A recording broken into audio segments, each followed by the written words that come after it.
So today I went to my first card show and it was the Lincoln Card Market, which was really cool. Went to the Cornhill Market, which is new in Lincoln.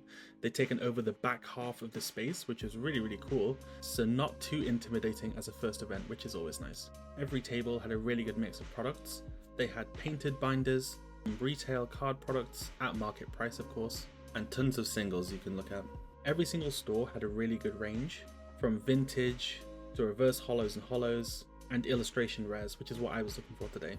This first store was a great start. I managed to pick up 4 cards, a really nice Victini, this Nimble card that was on my buy list today. I really love the art here. It looks like old Morrison Co fabric. I also picked up a Char Cadet and a really cute Yampa card. The next store was also really nice and they had a bunch of Japanese IRs, which I love to buy because the prices are so much better than English, but the art is obviously still really nice. I'd love to have a whole binder page of all these working Pokemon, and such a good deal too. These cards were £3 and £3.50 each, which is great. The next store was Pokegains. They had a massive crowd around them and they had tons and tons of binders, so they had a huge selection of everything you could think of.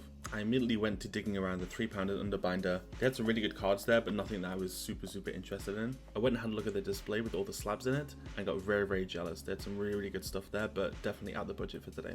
We then went upstairs, which is where all the small table vendors were. And this is where I got into the zone. They had a whole binder full of a bunch of Japanese illustration rares. So that's exactly what I was looking for today. And they had absolutely tons of them, so I really couldn't help myself and picked up like 1,000 million billion cards. And by that I mean 6. The next vendor had loads of really nice cards in the top load of binders that were all ranging from about £5 to £20, which I think is also a really good range for singles of more desirable Pokemon. They also had a huge range of these like mid-priced slabs of around £30 to £65. We also saw this really nice Leafeon card for £6 in the display and had to get that as well. It was a really cool experience for a first card show and really happy with what I got, so of course let's have a look at the haul. So yeah, mostly V cards and illustration rares today. Really happy with the prices, to be honest, especially compared to online, and again finding a lot of cards that I didn't even know existed and yeah, love, so they'll be going straight in my binder today.